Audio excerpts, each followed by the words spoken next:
नमस्कार फ्रेंड्स, अभी आप खेसारी लाल यादव का वीडियो देखें। वीडियो देखने के बाद अगर आपके रोंगटे नहीं खड़े हो जाएंगे, अगर आपके आंसू नहीं गिरने वाले हैं, तो आज की सबसे ब्रेकिंग न्यूज को क्यूट कर देना। चलिए वीडियो को पहले देखते हैं। मुझे लगता है कि भोजपुरी में पहली बार हो रहा है कि कोई कलाकार 11 बहनों का कन्यादान अपने बीवी लाने से पहले कम से कम अपने 10 बहनों का उधार करके उसके बाद अपने घर पे लक्ष्मी ला रहा है। हम कलाकारों की जिंदगी में पहली बार हुआ है और इस बधाई के पात्र अंकुश राजा हैं। और ये शुरुआत जो इन्होंने किया है इसको नकारा नहीं जा सकता है। मुझे पता है मेरे से कम पैसे इन लोगों ने कमाया है, बट शायद खेसारी से बड़ा जिगरा इन दोनों भाइयों के पास है यार। हम विवाद में हमेशा रहते हैं और हमारे बड़े भाई बड़े विवाद में रही लेते। ये पहले ऐसे दो कलाकार हैं किसी विवाद में नहीं रहते, लेकिन ठीक है, बात विवाद अलग जगह पे है। लड़ना जरूरी है, जब तक हम लड़ेंगे नहीं तब तक बढ़ेंगे नहीं। बढ़ने के लिए लड़ना जरूरी है। 11 जना जिन पाहुन लो बा इहो लो सोचले होई कि हमारा भी यहाँ खेसरिया आई। एगो खेसरिया के बोलावे खातिर कम से कम 60 से 70 लाख रुपया खर्चा करे के पड़ेला। लेकिन आज ये हमारा सौभाग्य है कि कम से कम मेरी अपनी कोई बहन नहीं, ना मेरे दादाजी की कोई बहन थी, ना पापा की बहन थी, ना हमारी कोई बहन। ये खानदानी परंपरा है। लेकिन मेरी बेटी हुई उसके बाद ही मैं बड़ा हुआ। नमस्कार मित्रों, मैं संजय कुमार, आप देख पा रहे हैं आपका अपना यूट्यूब चैनल न्यूज 89 सुलू।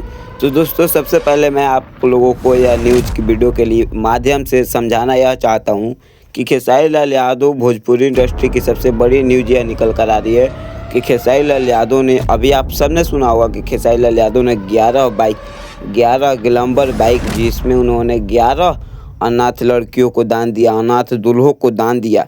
ऐसा जिगरा सिर्फ और सिर्फ खेसारी लाल यादव के पास, वो भी भोजपुरी इंडस्ट्री में एक था। और उस एक धड़कन के पास 2 और राजा थे जिनका नाम था अंकुश राजा।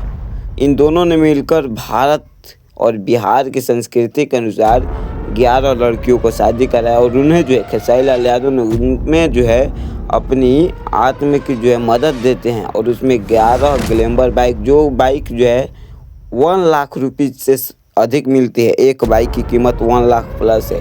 और खेसारी लाल यादव के पास ऐसी क्षमता है जिसमें उनके पास दिल है, जिन्हें सच्ची में राजा भैया कहा जाता है।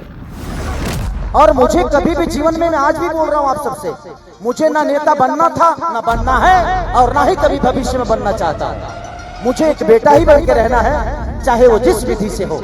और किसी का मदद करने के लिए पद और पद की जरूरत नहीं है, हिम्मत की जरूरत होती है।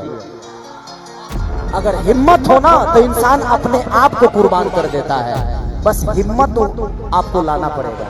तो जिंदगी में मदद करना हो ना तो गरीबों को मदद करिए। बेटा बेटी के लिए जितना होना था हो गया।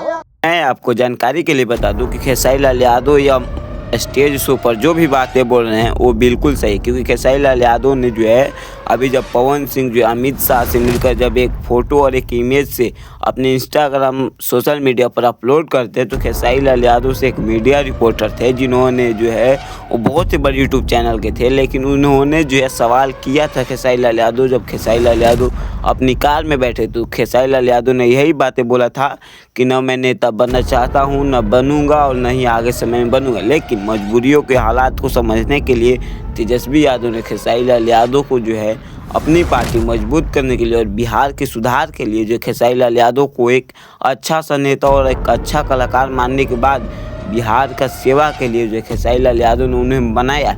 लेकिन उसके बावजूद भी खेसारी लाल यादव तैयार नहीं हुए और उसके बावजूद खेसारी लाल यादव ने अपनी पत्नी को जो है बिहार विधानसभा चुनाव में खड़ा करना चाहते थे, लेकिन कुछ भगवान को जो है और जनता को कुछ और ही मंजूर था, जिसके कारण जो खेसारी लाल यादव को खुद ही मैदान में उतरना पड़ा। और उनकी बीवी का जो उनका वो रिपोर्ट था वो बिल्कुल गलत हो गया, जिसके बावजूद कागज पत्र से गलत होने के कारण खेसारी लाल यादव ने चुनाव लड़ा।